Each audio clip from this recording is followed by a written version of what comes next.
Coming up on Locked On Now NFL, the Rams lost again and the Ravens barely won again while Leonard Fournette carried the BUCS to a win in Indy. This is Locked On Now NFL with everything you need to know from all of the action around the league on Sunday.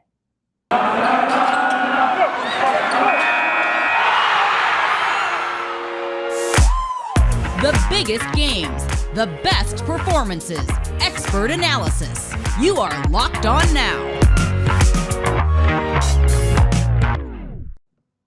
What's up, everybody? You are listening to Locked On Now, local experts on the biggest stories throughout the NFL. I'm your host, Daniella Bruce, and thanks for making Locked On Now your first listen every weekday. To start today's show, Aaron Rodgers and the Green Bay Packers bounced back after losing to the Vikings with a win over the Rams in a meeting of NFC contenders. The biggest game.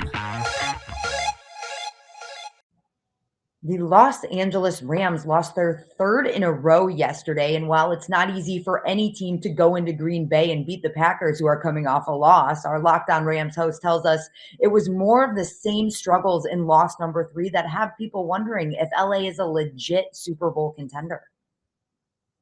The Los Angeles Rams drop another game this season, worsening their record to 7-4, coming off their third consecutive loss in a row after a bye week. I'm Sosa Kremenjas, your host of the Locked On Rams podcast, and the biggest takeaway for this team coming out of this game is the Rams suddenly no longer look like a Super Bowl contender. This team is in a bad spot right now. I mean, the Rams need to get it fixed somehow. Another bad game by quarterback Matthew Stafford threw a pick six for the third game in a row. Somehow seems impossible to do, yet the Rams have accomplished this feat.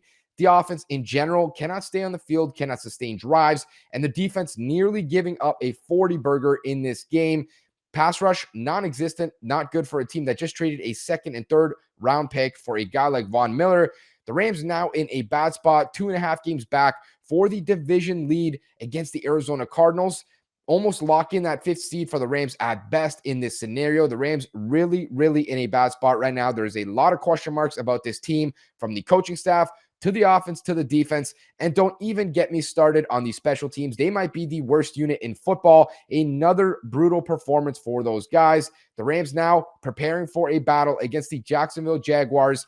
7-4 on the season, not exactly where anybody wants to be. To find out where the Rams can go from here and how they can stack up against the Jaguars next week, listen to the Locked On Rams podcast wherever you get your podcast. The Philadelphia Eagles couldn't get back to 500 and lost on the road to the New York Giants 13-7 on Sunday. Far from a shootout, and Locked On Eagles is stressing over what it said was the worst performance from Philly's quarterback all season long.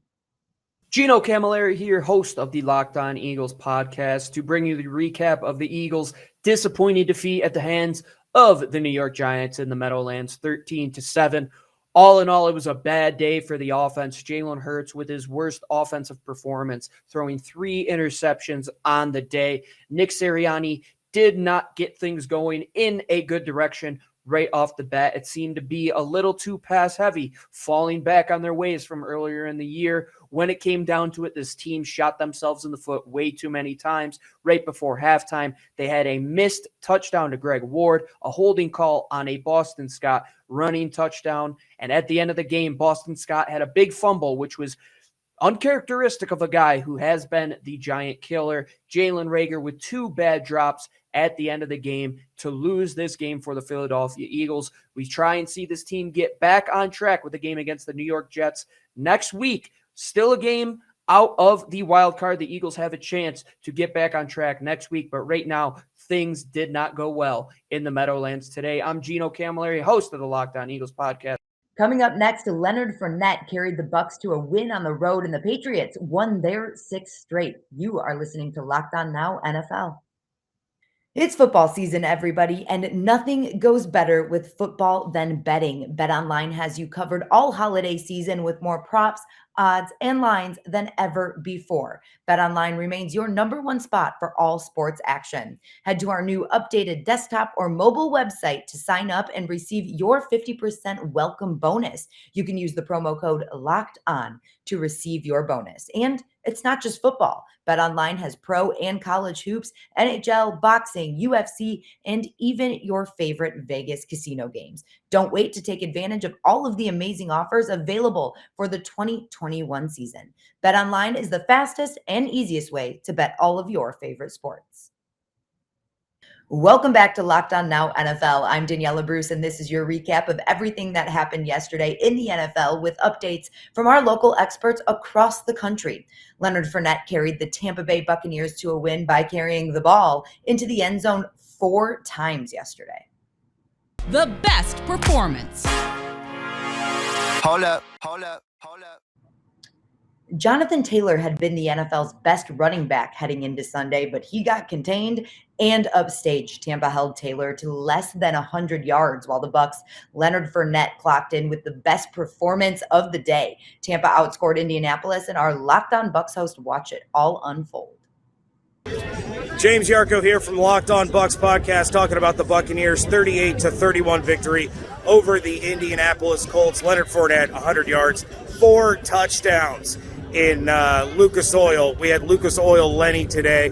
The Buccaneers defense stepped up, 5 interceptions and 3 sacks against the Colts. Held Jonathan Taylor to just 83 yards and a touchdown. It was a rough first half. Not a lot of passing to the wide receivers. Gronk was the leading man with 123 yards, but the defense stepped up, got it done at the end as the Bucs move to 8-3, and they are able to keep pace with the rest of the NFC in the playoff hunt. For more on this and all things Buccaneers, check out my co-host David Harrison and I on the Locked On BUCS podcast, part of the Locked On Podcast Network, your team every day. Let's go around the league.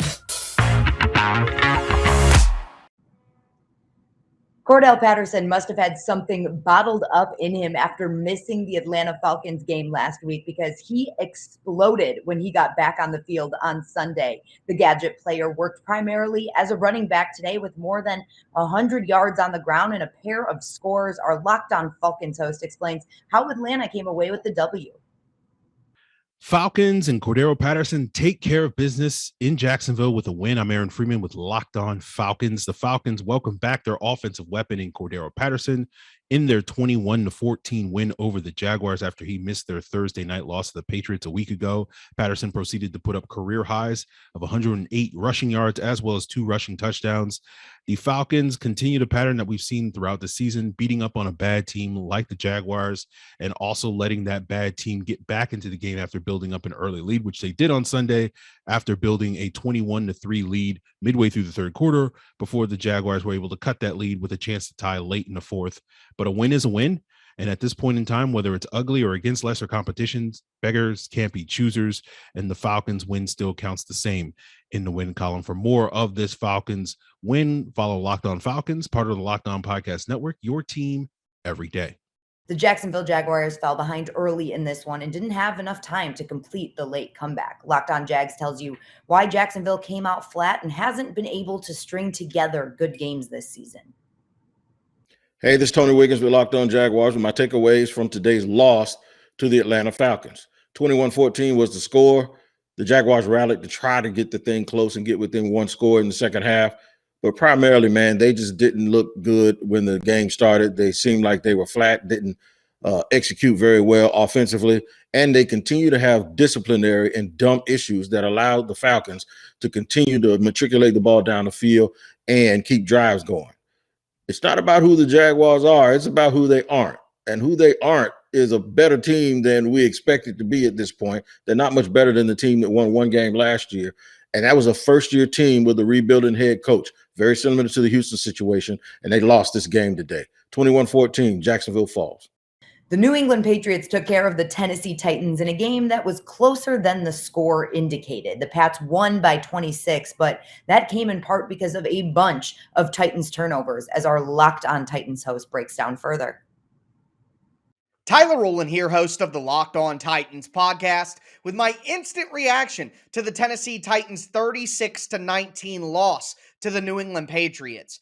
It wasn't a game that the Titans had no shot to win, but for a second week in a row, the Titans shoot themselves in the foot with turnovers. 4 turnovers on the day, 3 fumbles, and an interception in the red zone by Ryan Tannehill. The Titans' defense overall had a decent game, but as the game got later into the end of the third and the fourth quarter, it was obvious that the Titans' defense couldn't hold up any longer. The Titans' offense, along with the turnovers, just couldn't get anything going in the passing game. Their leading receiver on the day only had 2 catches, but can you blame the Titans' offense dealing with nothing but practice squad level wide receivers? So the injuries and the toll they've taken on the Titans continue to be the biggest story, even in a 36-19 loss to the New England Patriots. So the Titans will go into their bye week, and how they rebound for the end of the season and if they get healthy will be the biggest question going forward. For more analysis, make sure you check out the Locked On Titans YouTube channel, and thank you for making the Locked On Titans podcast your first listen every day. The Minnesota Vikings may be frustrating their fans more than any team in the country right now. Minnesota lost again by a single possession and didn't look good doing it. They also may have lost Delvin Cook for a while along the way. That gave Locked On Vikings plenty to talk about post-game. Every time it seems like the Vikings are going to be able to make a season out of this, they find a way to embarrass themselves even further. What's up, everybody? Luke Braun here from Locked On Vikings, recapping the 26-34 loss the Vikings just suffered at the hands of the San Francisco 49ers. A deeply frustrating game. Yeah, it was technically a one-score game, but it sure didn't feel like it. 49ers run for like 200 yards. Dalvin Cook and Christian Darrisaw leave the game with injuries. We got a couple of bad turnovers. It was not a pretty game. And more frustrating than maybe any of that, and some of that stuff is really bad. I mean, we don't know when Dalvin Cook's going to be back or if it was a minor injury or whatever. But more frustrating than any of that was how bad the Vikings were at the easy, routine operations of the game. Kirk Cousins just couldn't get to the line of scrimmage on a 4th and goal. He lines up under the guard and has to burn what turns out to be a really crucial timeout. Speaking of timeouts, Mike Zimmer refuses to call one at the end of a 9-minute drive at the end of the half the San Francisco 49ers had. 49ers punch in a touchdown with like 18 seconds to go, and the Vikings eat all 3 of their timeouts headed into the locker room. They had no interest in stopping the clock, and when they actually got the ball back, they tried to make something of it, but they didn't have enough time, and they ended up chewing timeouts into the locker room. Those kinds of operational errors, those things you should take for granted, you should be able to take for granted at the highest level of the sport in the entire world, the Vikings can't do them, and they haven't been able to do them for a few years now. So it kind of makes you wonder where the franchise is. Who can we say these Vikings are? But honestly, it's hard for me to look at the Vikings and say they aren't exactly who we saw on Sunday. A team with no depth, you lose some starters on defensive line, you get absolutely railroaded. And a team that can't operate the easy stuff, and a team that can't overcome bad breaks. A team that falls apart. You know, one bad thing turns into 10 bad things. Whatever. We have a lot more to talk about, and we'll do that on the Locked On Vikings podcast. The Pittsburgh Steelers got embarrassed by Joe Burrow, Joe Mixon, and the Cincinnati Bengals on Sunday. Our Locked On Steelers host called it more than just the worst loss of the season, but I'll let him tell it. The Pittsburgh Steelers were mollywopped by the Cincinnati Bengals 41-10, and it wasn't even that close. The Steelers going for it late, trying to get some garbage time points, doesn't put any bow on how bad of a loss this was. Arguably the worst loss of Mike Tomlin's tenure. They looked hopeless on offense and defense. With any time that they made a decent play, they would backfire by something else. Minka Fitzpatrick get an interception, Ben Roethlisberger throws a pick 6. It's just the epitome of where the Steelers are right now as a team.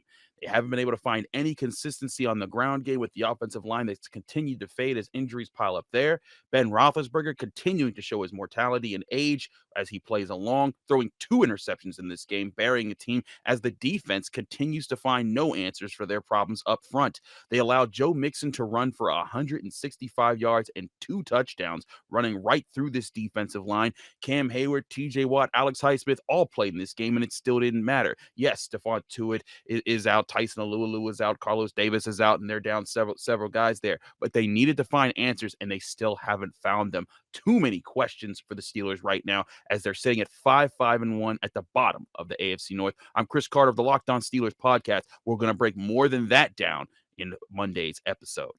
The LA Chargers couldn't get their offense going all game long in Denver on Sunday and lost to the Broncos with a final score of 28-13. The Denver win means every AFC West team is still over 500 and within a game of the division lead. And Locked On Chargers and Locked On Broncos have the recap from both sidelines.